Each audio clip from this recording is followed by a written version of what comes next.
Daily. Taste the Daily. Hindi திணிப்பு என்பது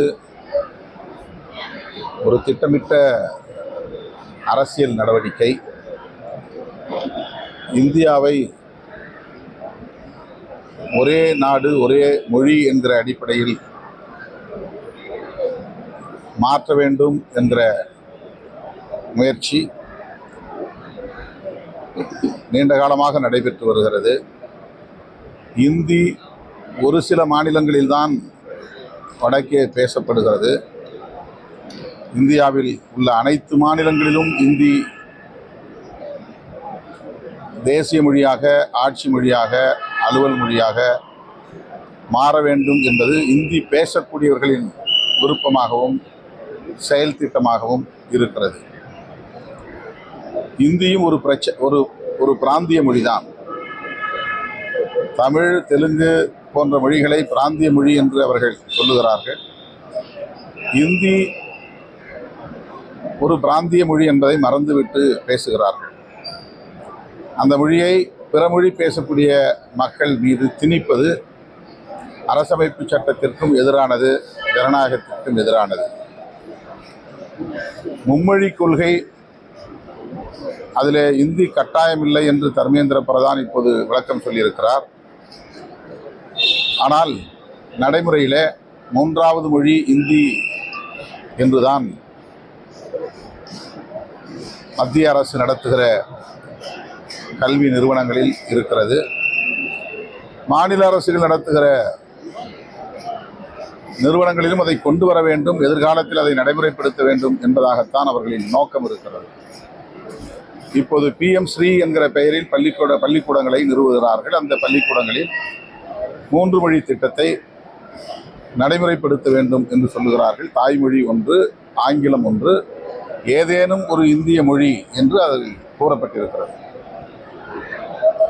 ஏதேனும் ஒரு இந்திய மொழி என்றால் இந்தி பேசக்கூடியவர்கள் 3வது மொழியாக எந்த மொழியை பேசுகிறார்கள் என்பதை அவர்கள் வெளிப்படையாக அறிவிக்க வேண்டும். இந்தியை தாய்மொழியாக கொண்டவர்கள் 2 மொழியைத்தான் கற்கிறார்கள், பேசுகிறார்கள், இந்தி மற்றும் ஆங்கிலம். ஆனால் பிற மொழியை பேசக்கூடியவர்கள் தாய்மொழி, ஆங்கிலம் ஆகியவற்றோடு இந்தியையும் கட்டாயம் கற்க வேண்டும் என்கிற ஒரு முயற்சியை அவர்கள் தொடர்ந்து செய்து வருகிறார்கள். குறிப்பாக பாஜக அரசு ஒரே தேசம் ஒரே கலாச்சாரம் என்பதைப் போல ஒரே தேசம் ஒரே மொழி என்கிற நிலையை உருவாக்க பார்க்கிறார்கள். ஏதேனும் ஒரு இந்திய மொழியை அல்ல, ஏதேனும் அயல் மொழிகளை கூட, அயல்நாட்டு மொழிகளை கூட படிக்க, அதிலே திறமைகளை வளர்த்துக்கொள்ள, மொழித்திறன்களை வளர்த்துக்கொள்ள அனைவருக்கும் உரிமை இருக்கிறது. தமிழ்நாட்டிலே பிரெஞ்சு மொழியை கூட கற்றுக்கொள்கிறார்கள். அது தனிநபர்களின் விருப்பம். ஆனால் இது தேசிய கல்விக் கொள்கையிலே ஒரு கொள்கை நிலைப்பாடாக வைத்து இந்தி அல்லாத பிறமொழி பேசக்கூடிய மக்களின் மீது திணித்து சில 10 ஆண்டுகளுக்கு பிறகு தமிழ்நாடு உள்ளிட்ட இந்தி அல்லாத பிறமொழி பேசும் மக்களை இந்தி பேசக்கூடிய இந்தி வாழாக்களாக மாற்றுவதுதான் அவர்களின் நோக்கம். அதைத்தான் நாம் எதிர்க்கிறோம், கூடாது என்கிறோம்.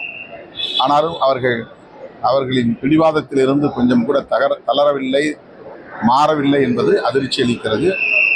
தமிழ்நாட்டை பொறுத்தவரையில் இந்தி திணிப்புக்கு ஒருபோதும் இடம் இருக்காது என்பதை மீண்டும் அழுத்தமாக சொல்ல கடமைப்பட்டிருக்கிறோம்.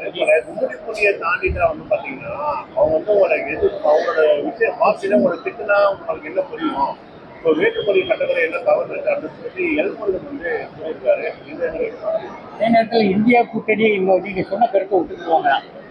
இந்திய கூட்டணியில் உள்ள தலைவர்கள், வட மாநில தலைவர்கள் அவர்களும் ஒத்துக்கொள்ள வேண்டும், அவர்களும் புரிந்து கொள்ள வேண்டும். இந்தியா கூட்டணியில் இருப்பதனாலேயே நாம் அவர்கள் கருத்துக்கு இணங்கி போக வேண்டும், மொழி கொள்கையிலே இணங்கி போக வேண்டும் என்று இல்லை. இந்தியா கூட்டணியில் இருந்து கொண்டேதான் இந்த கருத்தை திமுக உள்ளிட்ட கூட்டணி கட்சிகள் வலியுறுத்துகிறோம். அது இந்தியா கூட்டணியில் இருக்கிற காங்கிரஸ் உள்ளிட்ட அனைவருக்குமானதுதான். இது பாஜகவுக்கு மட்டுமல்ல. காங்கிரஸ் ஆட்சி காலத்திலேயே இந்தி திணிப்பு இங்கே நடந்திருக்கிறது, அப்போதும் எதிர்த்திருக்கிறோம். மீண்டும் காங்கிரஸ் இந்தியை திணித்தால் அப்போதும் எதிர்ப்போம்.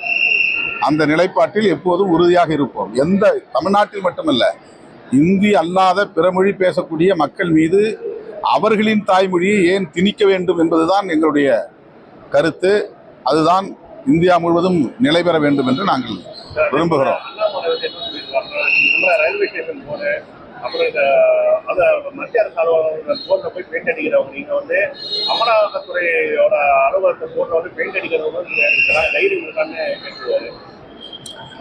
அண்ணாமலை பேசுவது வந்து ஒரு விதண்டாவாதம் பேசுகிறார். அவருடைய அரசியலை இங்கே நிலைநாட்ட வேண்டும் என்று விரும்புகிறார். அவர் கர்நாடகாவிலே இருந்தால் நான் கன்னடன் என்பார், தமிழ்நாட்டிலே வந்தால் நான் தமிழன் என்பார், RSS கூடாரத்திற்கு போனால் நான் இந்து என்பார். இப்படி பல வேடம் போடக்கூடியவர் அண்ணாமலை.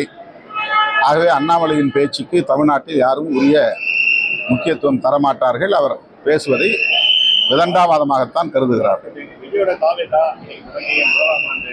இது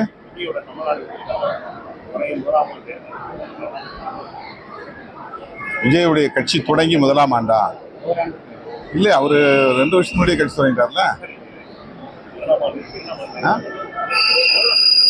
கட்சி தொடங்கி 2 வருஷம் ஆச்சு நினைக்கிறேன்.